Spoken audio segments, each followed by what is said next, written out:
Jai Anilo Premadano Karma Kacho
Om Namo Bhagavate Vasudevaya.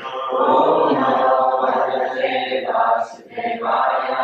Om Namo Bhagavate Vasudevaya.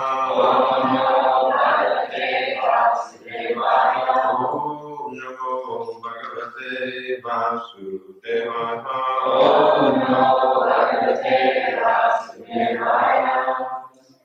So, rather than a lecture from the Bhagavatam on the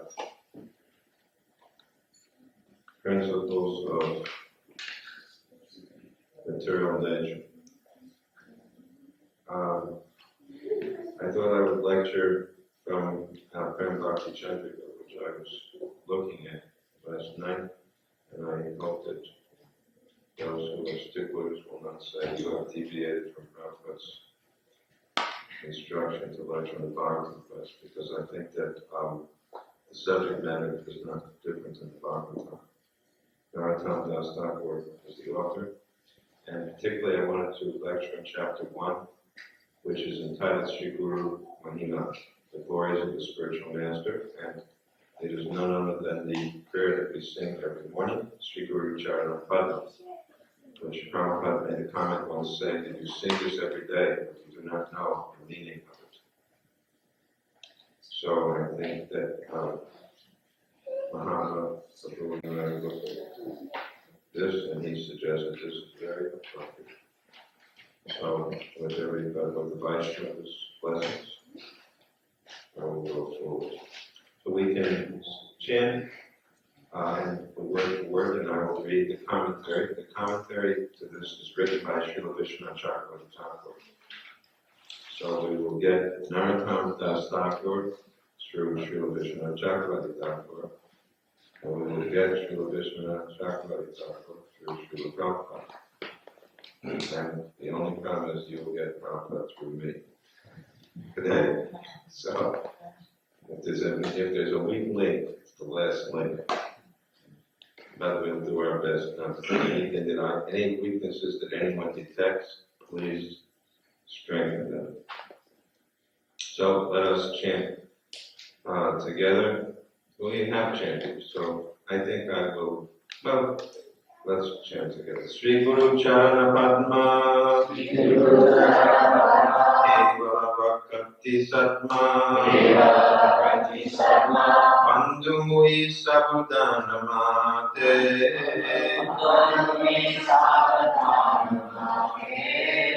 Jahara Prasadevai,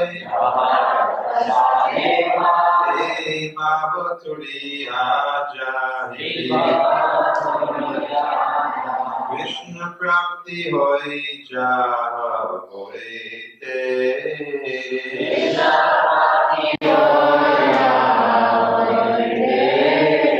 Sri Guru, the spiritual master, Charana-padma, lotus feet, Kevala, only, Bhakti Satma, abode of devotional service,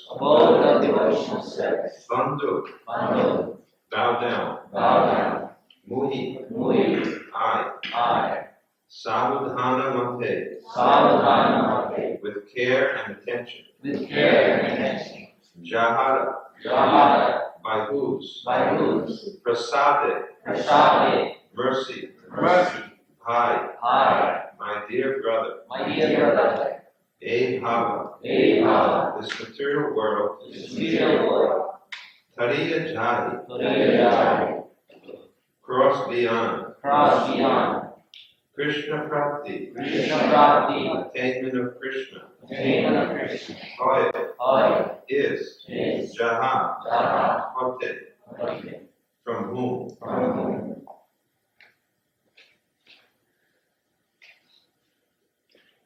Translation, and then the purport by Srila Krishna Consciousness.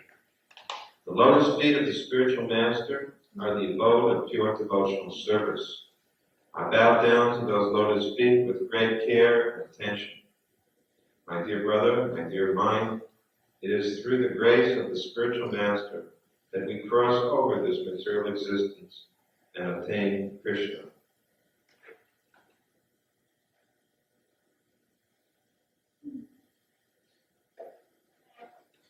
Purport. It is impossible to achieve the mercy of the Supreme Lord or devotional service without taking shelter of the lotus feet of the spiritual master. Therefore, in order to enter the temple of devotional service, one must first take shelter of the lotus feet of the spiritual master. Hence, Srila Narottam Das Thakur is offering his prayers to his spiritual master. The words Sri Guru mean the spiritual master with all spiritual opulence. The spiritual master is endowed with the potency to deliver his disciples from the grip of nescience and take them to the lotus feet of Sri Krishna. In other words, the spiritual master is the treasury of loving devotional service.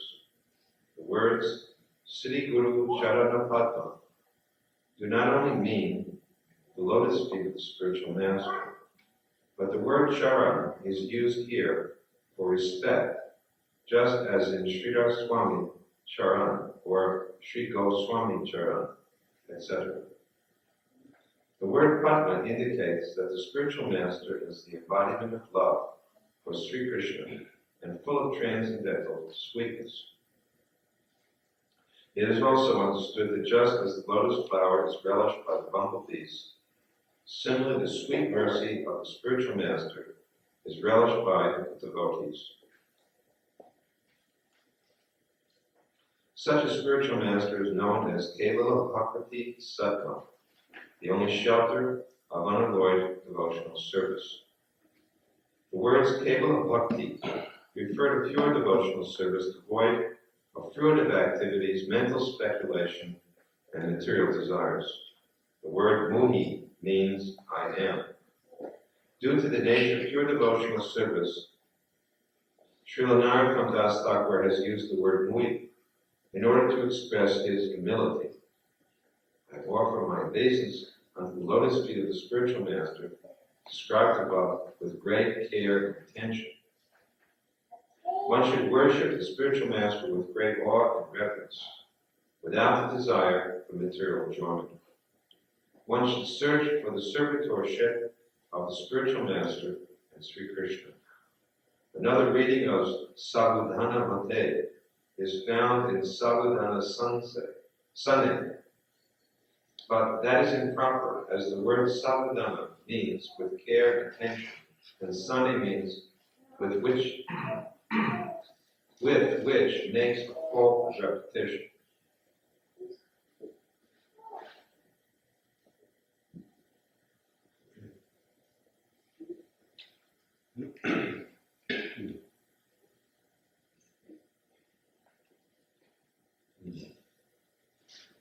So Narottam Das Thakur distinguished himself in a very instructive manner. You know that the spiritual master, we know that the spiritual master of Thakur Narottam Das is Lokanath Das Goswami. Lokanath Das Goswami took a vow not to accept any disciples. And he was unwilling to accept Narottam Das Thakur, who approached him for initiation. And Narottam Das Thakur decided that he didn't just decide, but he automatically began to do the most menial service for his guru, even without being initiated by him. Namely, he cleaned the latrine, the place where his guru would relieve himself and perform his ablutions in the morning. So in this way, after a very long time had gone by, Lokanath Das Goswami accepted him. And it gives us some sense of the humility which a disciple must have in order to properly relate with the spiritual master.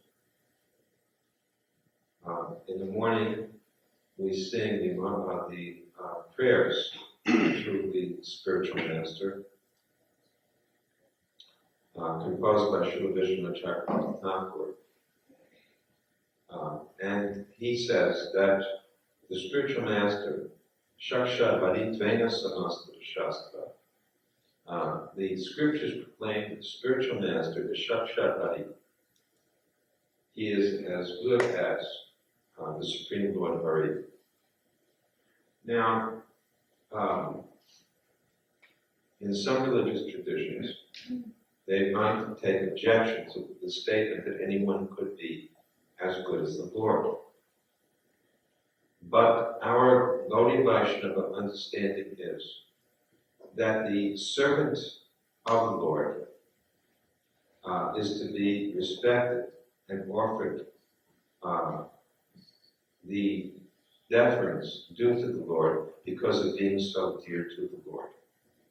And we cite many verses which describe how within the heart of Krishna his pure devotee is situated, just as within the heart of his pure devotee, Krishna is situated. So there is a pact of love, and when two persons give themselves totally to each other, then it is to be understood that everything that they hold or own is owned or held in common, as common property. So that means that if the pure devotee surrendered unto Krishna fully is to be worshipped, then whatever opulences that are belonging to the Supreme Lord are equally bestowed upon the Lord's devotee. Therefore, Sri Guru-carana, Krishna Chakravarti Thakur explains Sri Guru-carana, lotus, Charana-padma, same respect is given lotus, means that the feet of the spiritual master are to be considered like lotus. The lotus is not an ordinary flower. It is considered to be the most auspicious and wonderful of flowers. So the feet, which normally are the lowest part of the body, are given the highest regard to show us that the spiritual master's body should be seen as totally transcendental. That which is normally considered to be the least clean thing, the feet, the lowest part of the body, are taken on the head of the disciple. Just as we hear, now Krishna's body is transcendental. The spiritual master's body, of course, is made of material elements. Nevertheless, Srila Rupa Goswami has given us an important verse, the Nectar of Instruction, in which he says that just as the Ganges water may be seen to have foam, bubbles, or mud in it, especially in the rainy season, but yet one takes bath in the Ganges and gets the result, becomes purified. In the same way, even if the spiritual master's body is seen to have some sort of apparent imperfection, perhaps due to birth or disease or old age, by touching, by serving, by washing the feet of, by taking the dust from the spiritual master's lotus feet, any contact, his body is transcendental. To see it is a perfection of the eyes, to touch it is a perfection of the touch, to hear from him, Guru-carana-padma, to hear from his mouth, that we will hear in the next text, is a perfection of hearing. So in every respect, we should have the highest regard, Sri Guru-carana, transcendental body. Again, talking about Vishnu Chakravarti Thakur and how he saw his spiritual master, he says that, and there's of course this famous purport by Vishnu Chakravarti Thakur to the Bhagavad Gita, 2nd chapter, text 41. Eke Guru Nandana, one point that one mind should be fixed on one point, ego.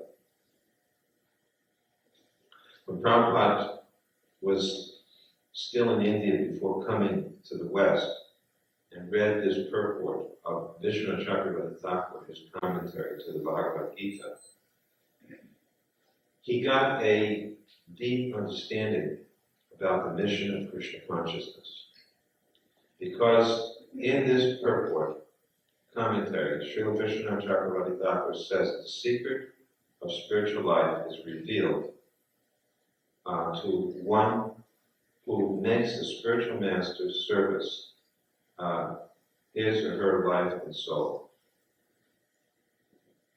And Prabhupada, the order of the Guru becomes everything for a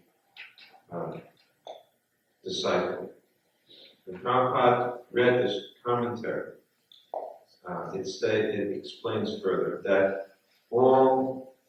whatever is required in Krishna consciousness will be supplied, will be provided, everything will be done by the mercy of the Guru when one serves the Guru, no matter what condition may come, and even to the point of the annihilation of the world, still the service to Guru will go on. The Shankara Sampradaya, Mayavadi Sampradaya, they see the spiritual master as a means towards an end. And in fact, the example is used, the Prabhupada cites, they use this example of climbing up a ladder to get to a roof, and when you get to the roof, kicking the ladder away. In other words, now that I have gotten I use my spiritual master for something. And Prabhupada mentions, of course, that this is a very wrong-headed understanding. One should not use the spiritual master for one's sense gratification. And even if that sense gratification is the highest of all gratification, liberation. In other words, we should not beg from the Guru any material. In speaking about this song, I looked on the folio for a minute before coming here. Prabhupada makes it very interesting. He says, just now in Washington, some lady came to me with back problems and asked me to help her to become relieved of such a problem. And he said, this is not why we approach the spiritual master, for relief from our back problems.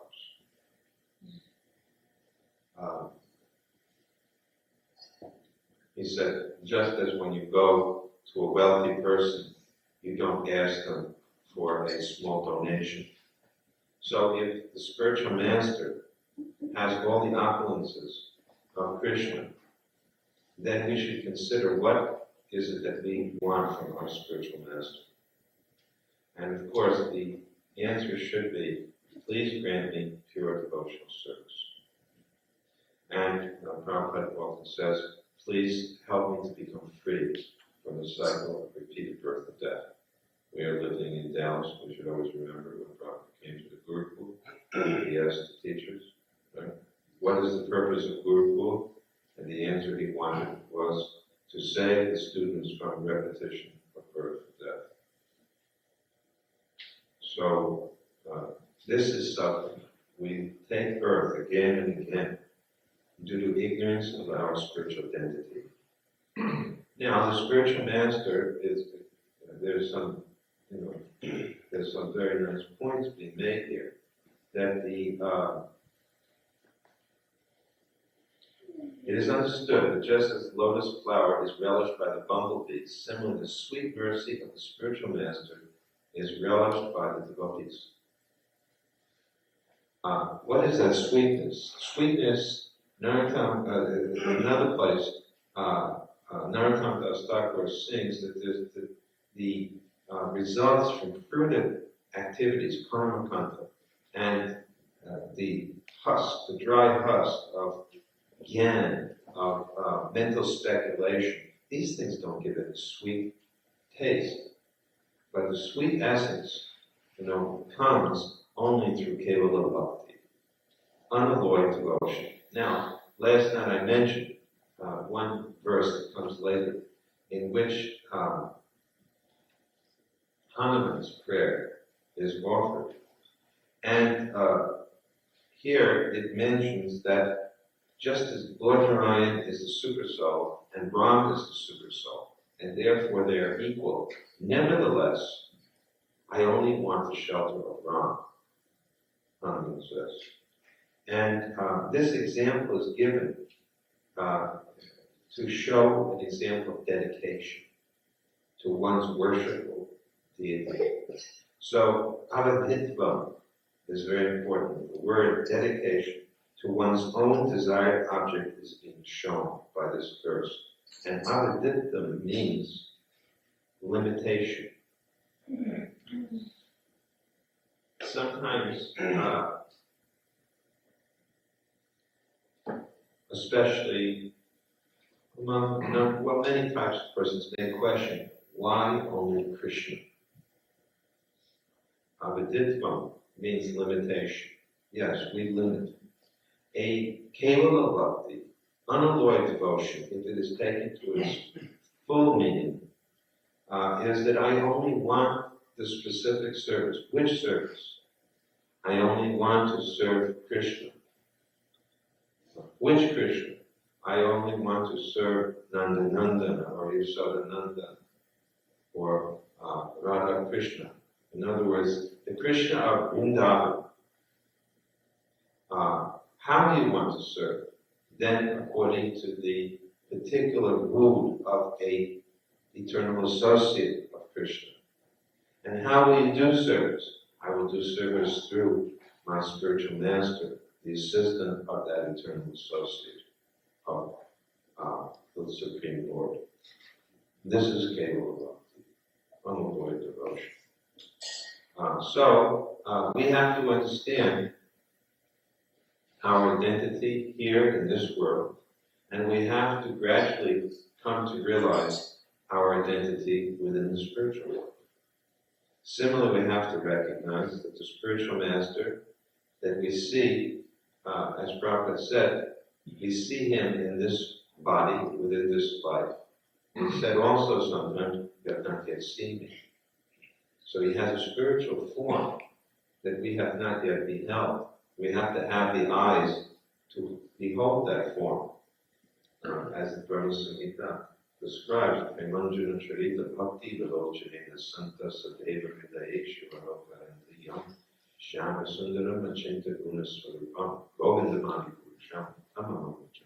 We need this ointment, the salve of prema, to be able to not only behold Krishna, but to behold Krishna's dearmost one, the spiritual master, and to see ourselves in relationship to that eternal form of the spiritual master. Now, one may say this is very esoteric, high understanding, but at least we should theoretically understand this is what will one day be our calling, as we feel impelled now to carry out the orders which our Guru has given to us, whether they're general instructions or whether they're specific instructions.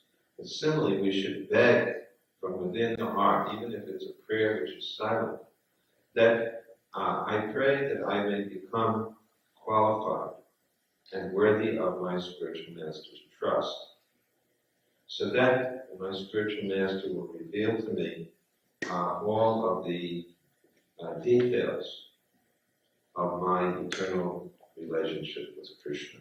That will come. Yasya Prashada Bhagavad Prashada, Yasya Prashada Napakripto. How does one get the mercy of the spiritual master? By service. One has to do service. What sort of service? Loving service. Service which is offered with love. You can get food served to you in a restaurant or cafeteria or an airline. There's no love. But if there's someone who serves you with love, just like, what nourishes an infant baby is not just the mother's milk, but the love that comes with that milk. That is what, that is what is special about, an infant nursing. That the baby is getting much more than just milk. The baby is getting love. The loving concern and care of the baby's mother is being poured into the baby. So we have to offer service with love. How do we get that loving feeling? By becoming free of selfishness and other bad qualities. How do we become free from those? Through the process of chanting. By the process of chanting senselessly. You see all these letters from Srila Prabhupada giving initiation. And he's always telling everyone, chant 16 rounds free from the 10 offenses. Try to avoid the 10 offenses. Every day we mechanically repeat, but we should understand that we have to avoid these 10 offenses. And they're not easy to avoid. The desire for material enjoyment, even though we understand that this material body is temporary, and the material world is temporary, and we still choose to enjoy with the material body again and again. We have to gradually overcome that tendency. We have to free ourselves from all the offenses. So, service should be rendered with care and attention. It doesn't matter how small your service may be, whether it's, managing a whole temple or just managing some small activity. Whatever it may be, supposing, you're at your work, whatever your work is, or supposing that you're at home taking care of the house. These are services, and you should see these services in connection with Guru and Krishna. Don't ever think that anything you're doing is separate from your relationship with your spiritual master and with Krishna. It is not. Even bathing the body, just like the gopis, who are the best of all the servitors of Krishna, even their bathing and decorating their body, it was simply with the idea Krishna will be pleased with my beauty. So this body, even as imperfect as it may be, we care for it, we bathe it, we decorate it and clothe it. Why? So that it can be of use to our spiritual master, to Krishna. When Prabhupada's disciple would fall ill, Prabhupada would say that is Maya. You're going to allow this valuable tool, your body, to become ill. And now how will you be able to use it properly for serving Krishna? You have to get better quickly. So this care and attention, it really extends to all that we do. We shouldn't be neglectful of the details. It is the moment. What is life but so many little moments strung together? And we tend to think only of the big, the big picture rather than the small moment-to-moment, things which make up life. And it's in those small acts, in the little moments of day, that our Krishna consciousness really has to be steady. Then automatically the big picture will be Krishna conscious. But if you neglect your moment-to-moment consciousness, how will the big picture be Krishna conscious? It won't be. You can say, how can I be Krishna conscious when I'm going to work? And you can in your attitude. Like I said, this lady on the airline, when she was Krishna conscious, at least, she had such a terrific service attitude that I did not think that this was separate from God consciousness. Someone who had that attitude of service, and it wasn't far beyond what she had to do. The other stewardesses were not doing any of the things she was doing. They didn't have her attitude. They didn't care. And she did so many personal things for me without it, and very pleasantly. So, what is that? What is that service spirit? If it's not originally, in its pure form, it's offered to Krishna. Because people may be in ignorance, they don't know how to purify this tendency. But it's there, it's coming from Krishna. So if you have that, it will be there in all your activities. Don't think that, Krishna consciousness is something simply for when I do my sadhana. Your life should be sadhana.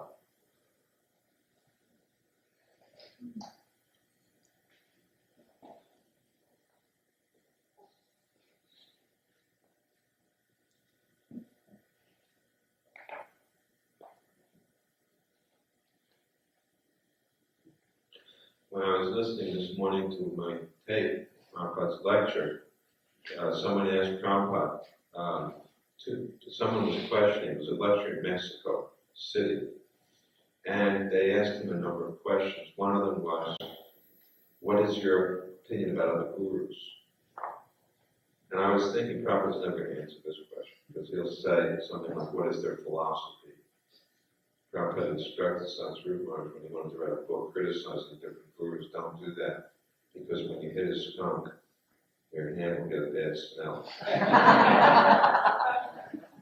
He said, just ask what their philosophy is and attack the philosophy. Don't attack the person. So I was sure he wasn't going to answer, but he did answer. They brought up one person after another, and they asked, what about Guru Maharaj Ji? The Prophet said, he says he's God. So he's a retreater. What about, he asked, what about Maharishi? He said he doesn't even talk about anything about spiritual things. It's all about how to control the mind or material nature. He said he's not does nothing very transcendental. They said, but it's called transcendental meditation, but it's not about God. There's nothing, he doesn't speak about God. And what about Sai Baba? He said he also says he's Bhagavan. So he's a cheater. So Prabhupada said you have to know who to surrender to. You have to know what the symptoms are of the Guru. The symptoms of the Guru are that he always tries to help us to realize Krishna. He speaks about Krishna. He's engaged practically in the service of Krishna. Then the question was asked, Prabhupada, what does it mean when it says a spiritual master knows everything? And Prabhupada says, or that the spiritual master's knowledge is perfect. That's what the question is. And Prabhupada said, yes, it is perfect, because he doesn't concoct anything. He repeats what he has heard from his spiritual master in the line of succession. And therefore, he said, Prabhupada said, just like it is fact that the summer will come in following the spring. He said, that is a truth that will always be true, that the summer will follow the spring. He said, in the same way, the spiritual master speaks knowledge which is always true, and it doesn't change. Not this nonsense research, Prabhupada said. Of course, I was thinking, well, Prabhupada, it's so difficult to do academic work. Every day I get smashed listening to Prabhupada's tapes because he's so critical of the academic process, of researching and speculating, the very, basis of the academy are activities which Prabhupada condemns as, antagonistic towards devotion. So it's not that the spiritual master speculates. Perhaps, Prabhupada says, he doesn't use words like perhaps, maybe, I think. He says this is, and then he says, people should not become angry with the Guru because he repeats Krishna's words. Like if Prabhupada says people become upset with me when I say, rascal, fool. He said, but I don't say that. Krishna says it. Avajananti man moha. People who think that Krishna is the ordinary human being, they are like mudhas, they're fools, dumb asses, foolish asses. I'm not saying, the Prabhupada said, if a small child, it says to the neighbor at the next door that, you're a fool. My father says you're a fool. The neighbor cannot be angry at the child. They should be angry at the father. So if people have a problem, they should take it up with Krishna. One should search for the servitorship of the spiritual master and Krishna. One has to search for it. That's a very nice way of saying it. It doesn't necessarily come automatically. You have to search for the service of the Guru. You can say, what does that mean? Yes, you have to search. What is it that the spiritual master wants of me? Really, this is the only anxiety that disciples should be in. Am I engaged in the service that my Guru would want me to be engaged in? And then, of course, how to fulfill that service. But that's easy. It's easier, perhaps, to fulfill the service of the Guru than to know what it is. You can say, well, it's very easy. You just ask the Guru. Well, in cases where Prabhupada has departed, disciples of Prabhupada have to do that. Or even if Prabhupada was present sometimes. It's not so easy. It's not so easy. Because the question is whether the Guru cannot tell the disciple sometimes more than the disciple can hear. Otherwise, it would be an offense. If you say to your Guru, tell me what you want me to do, but you don't really mean it, and then if the Guru does tell you and you don't do it, it's an offense. Therefore, to search for the service of the Guru means more than just, inquiring. It means preparing yourself to be surrendered, to accept the order of the Guru, whatever it may be. Never mind what it is. With the faith that my Guru's order will do, that is the best thing for me. And just like one disciple of Bhaktivedanta Swami Prabhupada he was a householder, gave his entire paycheck every month to his Guru. And his Guru had to give money for the family's maintenance. Because the disciple felt, I don't have anything of my own. Whatever I am, never mind whether I'm a brahmachari or grihastha, it is all the property of my Guru. The sannyas also. That's why we keep the Brahmin thread, Bhaktivedanta Saraswati, and we keep the tuft of hair, the sika. In the Mayavad Sampradaya, Shankara Sampradaya, Bhaktisiddhanta didn't accept that type of sannyas. He followed the system of Ramanujacharya, the Sri Sampradaya, where they keep these things. Because he wanted to teach the principle. He didn't take Babaji Desh, like Gorkashore Das Babaji and Bhaktivedanta Thakur. They both became Babajis. Bhaktisiddhanta Saraswati didn't do so. He wanted to show, first of all, his submission below his gurus. He didn't say, I'm qualified to be Babaji. He took a position in Varnashram Dharma as a sannyasi who has duties to this world. Even if a sannyasi has, in a sense, no social, he's socially dead, so to speak. But he has a duty to the world, the highest duty, which is preaching. So for the purpose of preaching, Bhaktisiddhanta Saraswati accepted sannyas. And he kept the Brahmin thread, and he kept the Shika, which the Mayavadis take away all these things at the time of sannyas. No more worldly connection. Bhaktisiddhanta Saraswati Thakur wanted to show, no, I have connection to this world, because it is in this world that I will find service to my Guru. Therefore, we don't reject this world. We see that this world is coming from Krishna, but we don't reject it. We see that the world is Krishna's, it is his energy. The problem is only that the energy is not being used in the service of its master.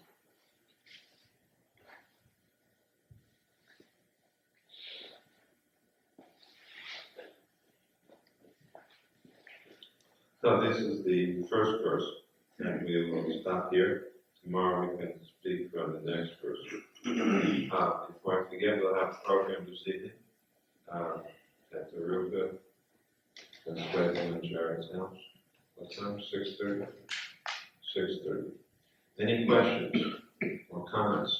Yes, Prajapati. Could you talk more about the Sika and the Brahmin thread? About tying up Sikas, or why the thread is wrapped around the thumb in the Brahmin chant? I don't know why the thread is wrapped around the thumb. And you know the answer that Prabhupada gave about Sika. Well, he said that, you have to keep some hair that so Krishna can have something to pull you back by, which would mean that the women get a better There's an answer when we can say, too bad, you only have a few hairs. You have a whole head of hair. We're definitely not that. But I wish that I could give you a more, Shastric answer, but I don't know. I mean, I'm sure we could do some research on it, I have no doubt. The place to look is Hari Bhakti Vilas. It will describe why the Brahmin thread. And so, Krishna Kshetra Prabhu, our godbrother, is going to do his PhD on, especially on the, I don't know if he'll do that part of Hari Bhakti Vilas, but he's doing on the worship of the deity. But that's where you find this information. So, we need to just look there. A good person to write to, you can have Parashai do this. He can write an email to Bhanu Swami. And I think Bhanu Maharaj can give an answer about a Brahmin thread and the Shiva, and then he can read it out, give it to you, and you can read it out. Yes. Could you speak a little bit more about how to make every moment of your life sadhana? Yeah. I wanted to also say, I meant to say at the beginning, I'll say it this one. How to make every moment sadhana. To not see yourself, you should see yourself as your guru's servant.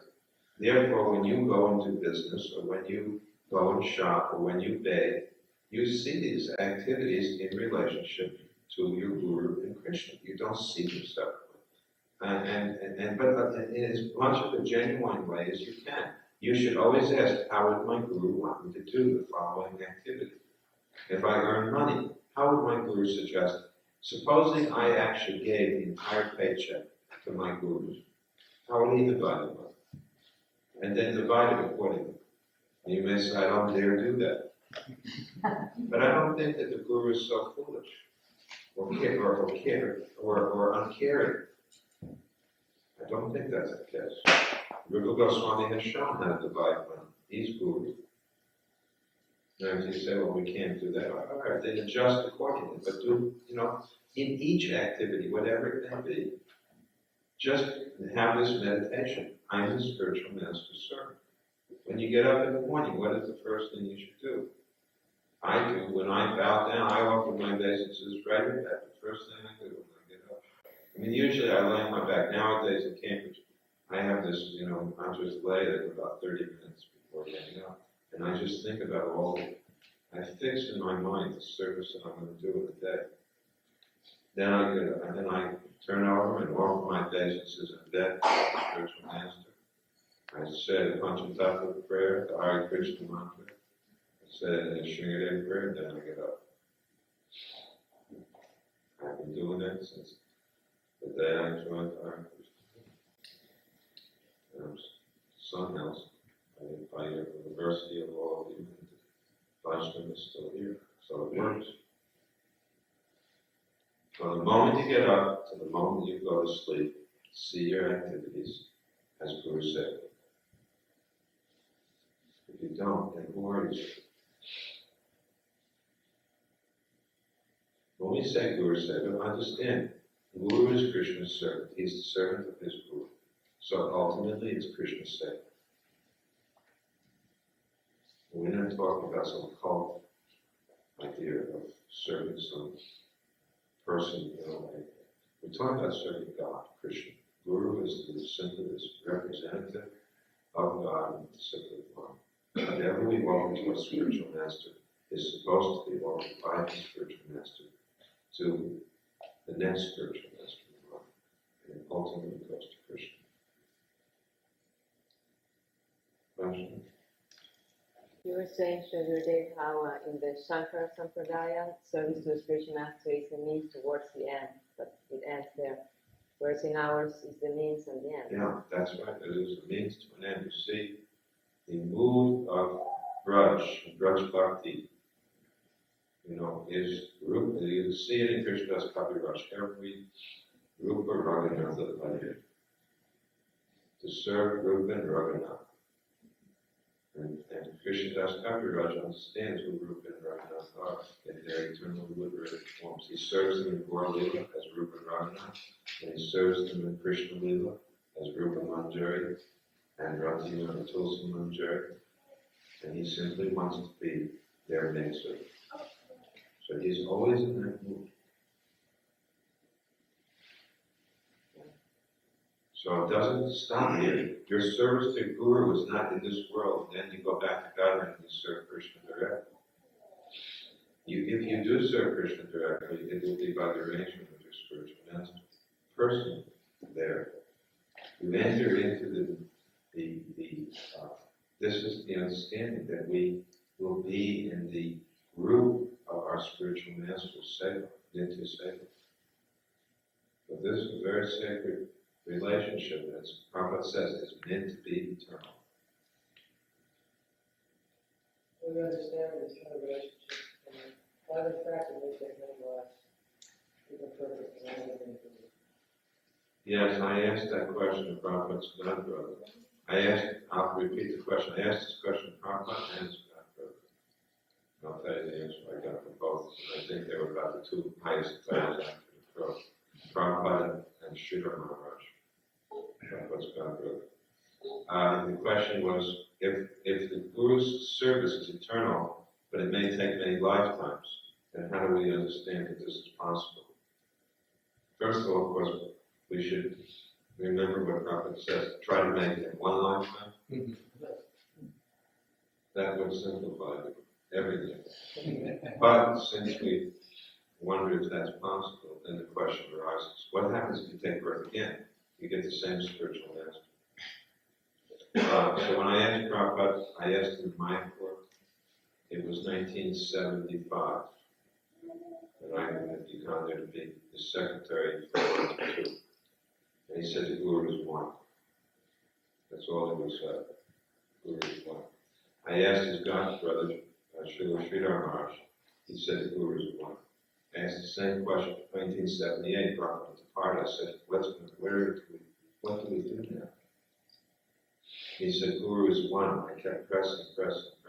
And he kept saying, you don't understand, Guru is one. The spiritual master comes. And he was indicating the spiritual master may come in different forms. And I kept pressing, but I said, I only want Prabhupada, I want him to be Prabhupada. And then he leaned back. He said, if it's like that you will, hold on to this, then what can be done? Krishna will turn to Prabhupada and tell him, they will only have you go yourself. So those are the two discussions I had with two personalities. Again, I wish that I was more knowledgeable, that I could recite some other points, but I suspect that these questions are discussed in various texts as well. But those are the two questions I asked two personalities. The basis of that answer is we say that our attraction to more external things of the Guru, such as the culture, the manners, the speech, and so forth, are really material attractions, are not really essential or what the Guru is about. And sometimes the argument was given that some followers are really not, and our attachment to Prabhupada is really not attachment to substance, that we were so attached to so many things, which really maybe were just Bengali culture. Yeah, that's a very nice point. The question is that, what is it that we're attached to when we are attached to the Guru? Is it cultural,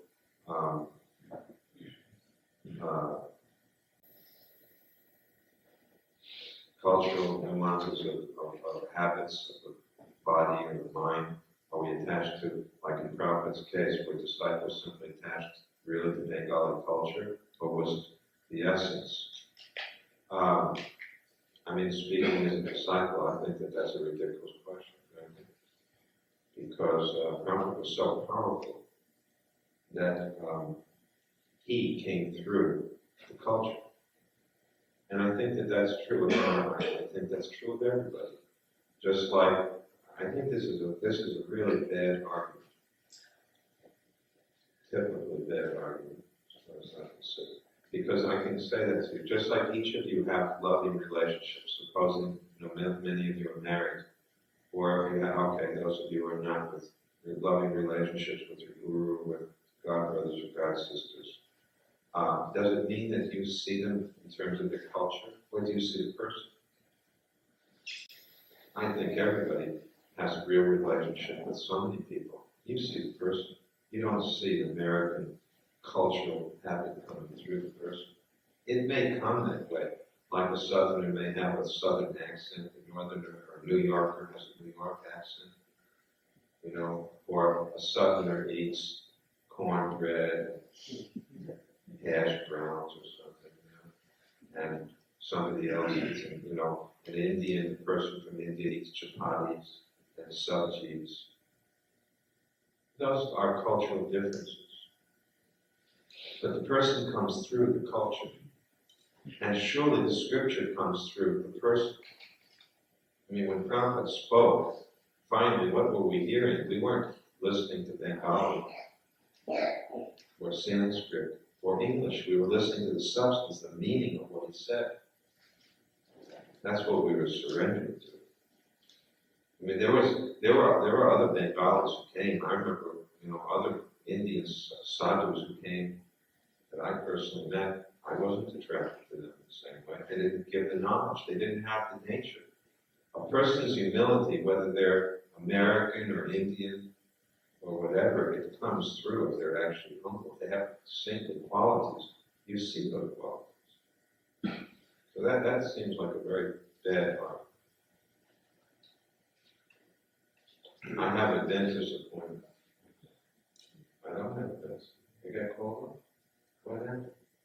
The dentist got sick. Same thing with my doctor. I tried to get an appointment with Dr. Charles. America said he has the flu. Oh, I was looking the whole time at the clock thinking I better end this class on time or I'm going to miss my dental appointment. Really? They're bound to give me another appointment. Well, I can take a few more questions. Sure. Please accept my obeisance to Sri. It's very nice to see you and to see your family. And I pray I will always see you. I'm always thinking that, the deity is very hard to move. But Sri is pretty heavy also. He also is immovable. Unless he decides to move. I'm always excited. Yes. I just, in my conception, why Srila Prabhupada was so attractive, because he was like the reservoir of Krishna mythology. He was the transparent media of his all-powerful personality. So, like Srila Prabhupada, that attraction to Krishna was there.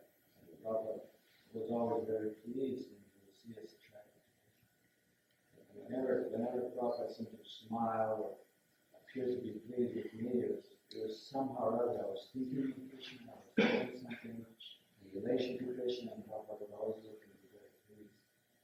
And it just, to me, Prabhupada was attractive because he always carried Krishna and he attracted him in that way. And he wasn't so,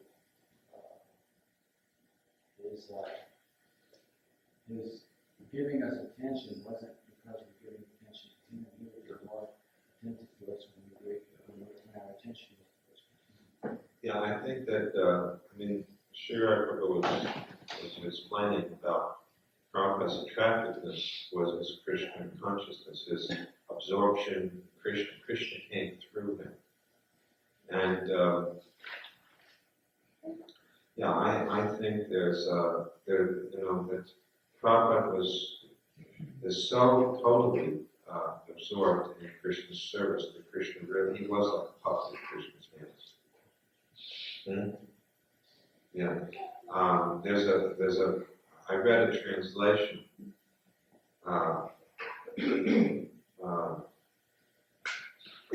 Anyway, I'll say occasion, but the word puppet, I like this word puppet very much because a puppet has no independence. A puppet. I mean, in fact, the word puppet has a negative connotation. Don't be somebody's puppet. But there's a word puppet of love. Prabhupada was being pulled by Krishna's love, and he really was dictated by Krishna. And I think the most obvious thing, at least to my eyes, is if you see a video of Prabhupada, and it's just. Sometimes it shocks me because I don't see very many videos of Prabhupada. I listen every day to his lecture on what he has said. But I really, probably it happens once in 4 or 5 years if I see a video. Somehow or other I just don't watch video. And when I do, it's just shocking.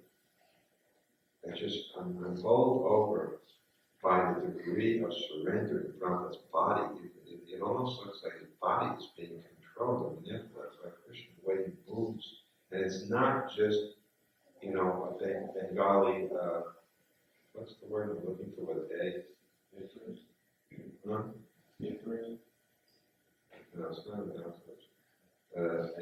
It's not just, it's not just the accoutrements of being Bengali. It literally looks like he's absorbed, living in a spiritual atmosphere. And devotees got that experience, you feel. Very extraordinary.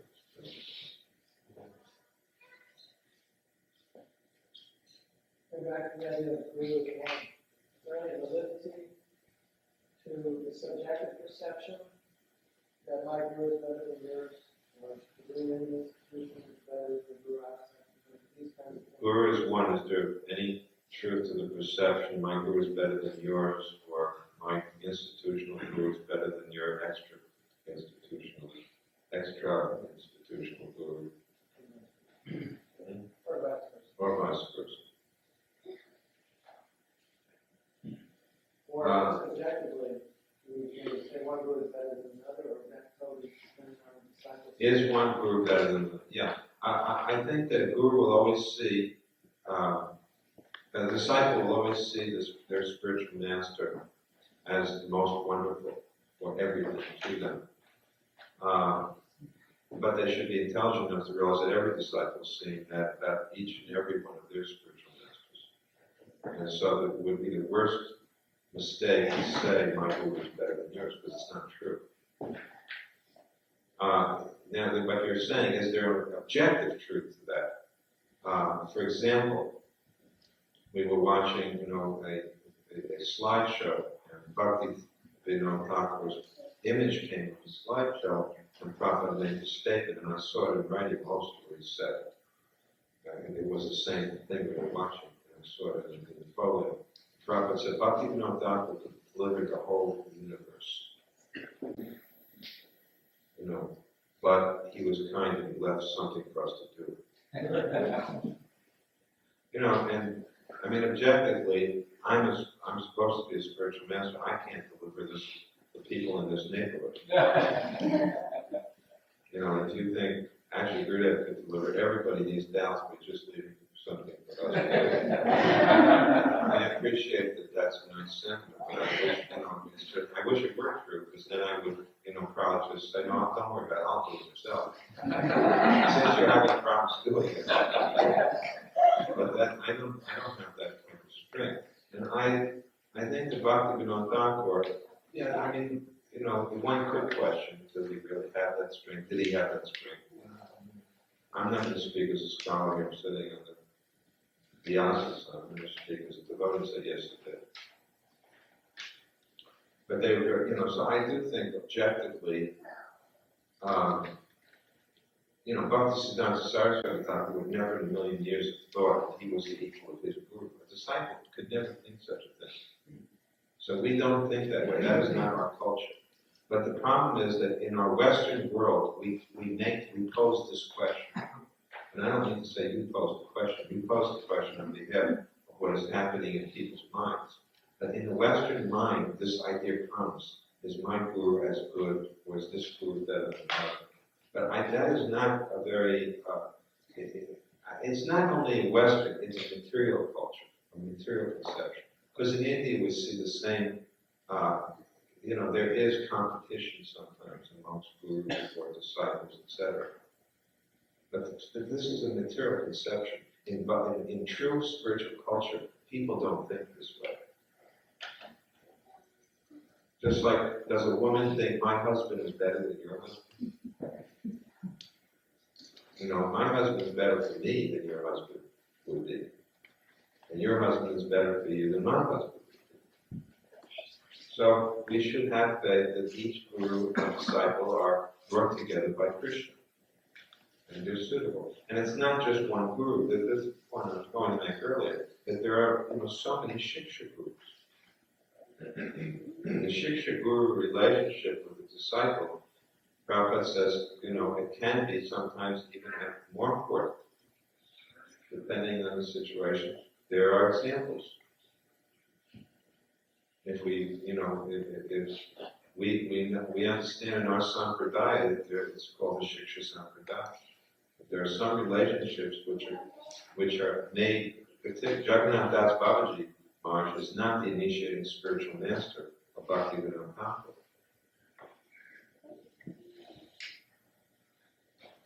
But Bhaktivedanta Thakur accepted inspiration and instruction from Jagannath Das Babaji.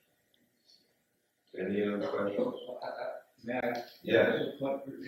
If this analogy would be in lieu of one question about the whole thing about the guru being one. If Krishna is the source of all energy and power, and we know that energy has been passed down in that discipline succession, it's like a bunch of extension cords. So if you find an extension cord, you plug into it, and it's connected to the powerhouse, why go looking for any other extension? The plug. So you know that you're plugged in. And whether you think from this life or another life, if you find that extension cord that's live, that is connected, then you found Guru. I don't have to repeat that because Jonathan's voice is being recorded. The only problem is one of those extension cords doesn't say this one on. Yeah, I don't think we say that at this point. Prabhupada did not say, that his godbrothers were not qualified to deliver people back to God. I think it would be a great mistake to think that we have some sort of monopoly. We don't have a monopoly in Krishna consciousness. I think we can say, and I wouldn't even go as far as to say we have a monopoly in Prabhupada, but we can certainly have most of the stock. We're the major stockholders of Prabhupada. There are others who hold some stock, but we hold most of it. So, that's fine. But that is the advantage I see of being initiated in this kind of sampradaya mind. You get it through Prabhupada. I think there's a great advantage. I think that Prabhupada's ability to judge the Kali Yuga and how to relate Bhaktivedanta Saraswati's message is unparalleled. And it's proven by what he did. Nobody else did do it. Anybody else, it's like they said when they gave Columbus, the egg. It said, can you stand an egg on this end? Nobody could do it. And Columbus took it and just popped the bottom of it, broke the bottom and stood it up. And everybody said, wow, we could have done that. They said, but we didn't. So many people would say that they could have done what Prabhupada did, but they didn't. Fact is, we didn't do it. And a person is qualified as Sridhar Maharaj said, we read those words, that the Lord Chaitanya's message was spread to every town, village in the world. So we really just thought it was something from above. I personally never said it. Could not imagine it could be done. Now, how is the Prabhupada could imagine what he done? Because he had that faith in his Guru's word. That is the real thing. He could not do it if he didn't have that unflinching faith in the order of his Guru. He had that faith. The Guru's order is so powerful that if you just take it and carry it, all success will be I was thinking of something yesterday with probably Linda's thought about. Prabhupada was the only one who came here as a unified movement. But what if 4 or 5 or 6 of the godbrothers came at the same time or within that time period? It would seem have been a problematic situation. And so in a sense it seems by Krishna's arrangement, only Prabhupada came, although those other persons to be faulted for not coming, it seems in another sense was actually better.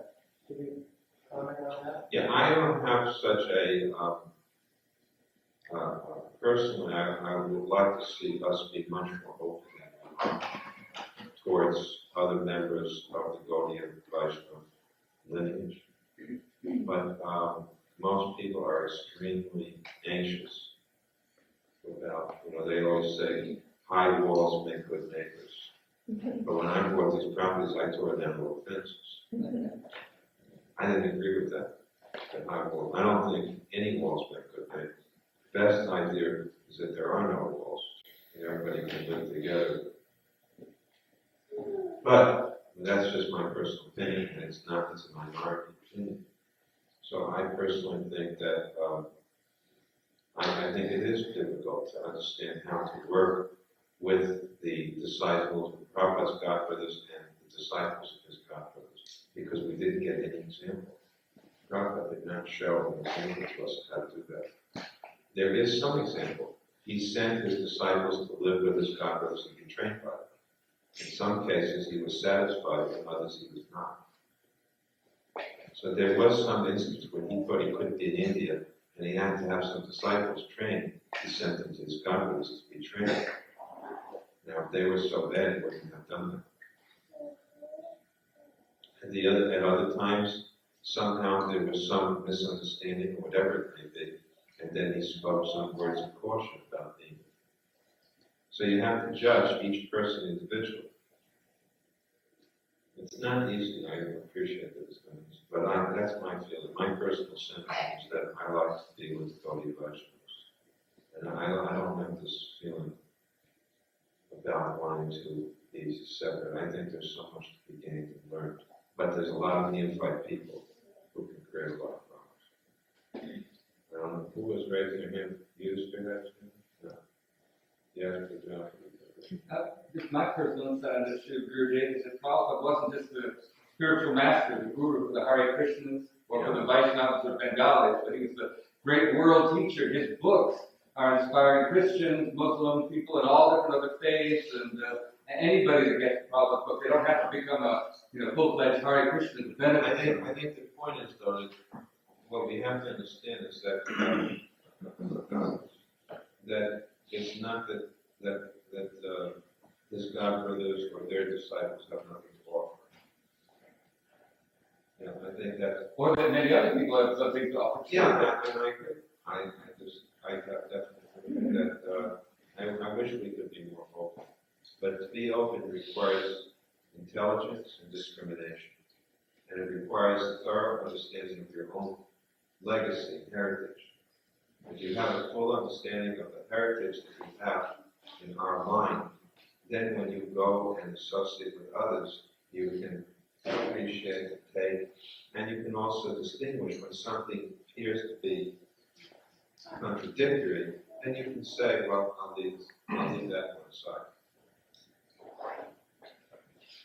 I want to get, anybody else have any questions?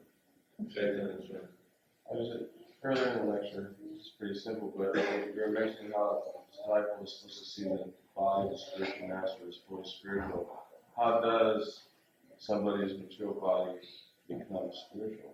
Yeah, the material body becomes spiritual by being fully absorbed in Krishna's service. I mean, Prabhupada's body had kidney ailments and other ailments. But the point is that everything was done in Krishna's service. In that sense, it's spiritual. I got purified by serving Prabhupada's diseased body. you want to call it disease. If you want to call it disease. We didn't get contaminated by it. You don't get contaminated. When Haridas Thakur left his body, Lord Chaitanya held the body, picked it up and danced with it. If a dead body is supposed to be contaminated, then how could Lord Chaitanya feel purified by holding the body of Haridas Thakur? Similarly, Gorkishore Das Babaji left his body, and some people wanted to drag his body through the streets of Navadvip, saying that he wanted the dust of Navadvip.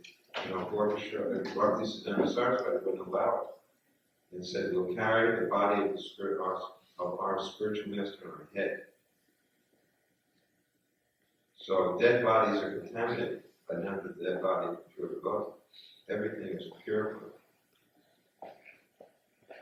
As Ganges water. How do you say Ganges water is pure if you see stool floating in it? If people put dead bodies in the Ganga, and how can you get clean bathing in the Ganga? You do. That's our conviction. And people have that conviction. In Calcutta, so many people bathe in the Ganga. And you see so many different things, they just push everything away, bathe. And they're always healthy, brother. So they're very healthy.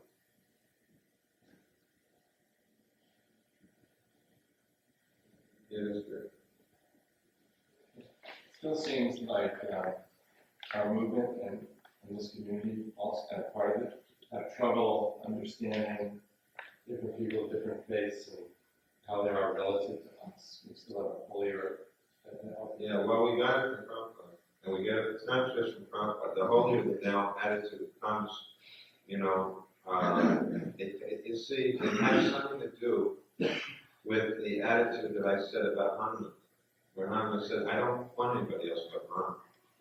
And, Raghunath Das Goswami gets some Kurds from a place that happens to be the village where Radharani's competitor, Chandravali, and her friends are from, and he won't, he throws it on the ground. There's the word limitation. I can close a brief metaphor, you can say what it's accurate or not. I was thinking, Krishna, if he's like the ocean, and there's so many rivers and tributaries flowing into it, so we could say, okay, this lineage is the main river that's flowing the fastest. But it's up to each of us to have a boat that can flow as quickly. Someone else in another path may be on a small river or tributary, but they may be flowing eventually into that main river faster and end up ahead of us. Which could mean I have no problem with that metaphor. And we have respect for those people. I have no problem. I probably go much further than your metaphor. My personal convictions go much further than that. I just don't have these feelings that I know the devotees hold. I can't have those. Somehow or other, at least the work I'm doing now doesn't allow me to hold those feelings towards other people of other traditions. I just don't have those feelings. The work I'm doing does not facilitate my happiness. That's all I have to say. But I know what our tradition teaches, and I know Prabhupada taught it very much. So there is somewhat of built-in pride. But you see that in every religious tradition. I mean, really, you do. Every church you go to, never mind one major religion to another, everybody thinks that, I'm a member of this church, and they're proud, and I'm proud. I'm a member, I'm a Jew, and I'm proud. And people hold fast and say, this is the best way. It seems to be part of the nature of religions is to think like this.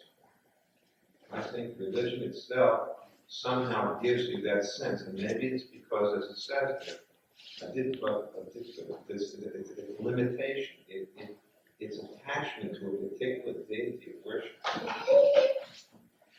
It's attachment to the deity, attachment to the institution, attachment to the particular scripture that teaches you about the deity, attachment to the saints within that tradition. It's like, why are you more attached to your wife than another woman? She's your wife, you're with her. Why are you attached to your wife? Prabhupada says it's natural for a parent to be more attached and love their child more than another child. And if there's some accident on the road, the first person that you're going to try to save is your own child. And Prabhupada says that's natural. And therefore, use that to explain how Krishna looks after his surrendered devotee, first of all. That's love. Love is like that. That is love. Love is particular. It's reposed on a particular person. And to the degree to which that person surrenders to another person, the loving bond is strong. And it conquers over everything. So no matter what we can say, this is how I actually ultimately come to this point. But theoretically and intellectually, I can feel, all paths of theism that believe in a personal God. But, I want to be with Krishna. I don't just want to be with God. I want to be with Krishna. And if God looks like something else, well, I don't care. I still want to be with Krishna. If God turns out to be someone other than Krishna, then that's all right. I'll be with Krishna. Now that should be our. Of course, that statement doesn't work because we don't believe that Krishna is not God. But the attachment should be like that. And then the maid servants, if you really want to know how the Rupa Nuga Vaishnavas feel, they said they just want to be, the maid servant of Srimati Radharani. And they don't care if Krishna, if Radharani is, if Radharani is not there, they're not interested in Krishna. They're not even interested in Krishna.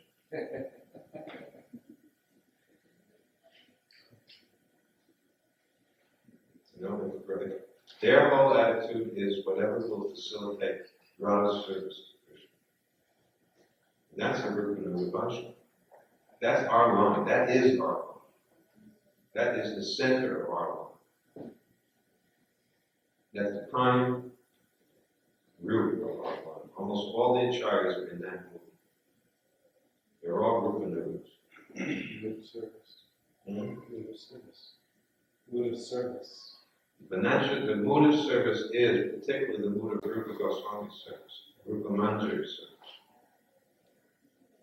The Manjari, the maid servant of Srimati Radharani, assisting Rupa Goswami in the Gana of Lalita, who's serving Radha. That's the line. But that requires, high qualification, the highest of all qualifications. And at the present moment, we can't control lust, anger, and greed. So theoretically, we can understand and we can hear and we can learn, but we have to qualify. Now we will close the class. And qualify. The easiest qualification is to honor Krishna Prasad. So we'll carry on this next verse tomorrow. Okay? Mantra Kalpa Dhru Vaishnava Vipassana Vidya Vidya Vidya Vidya Vidya Vidya Vidya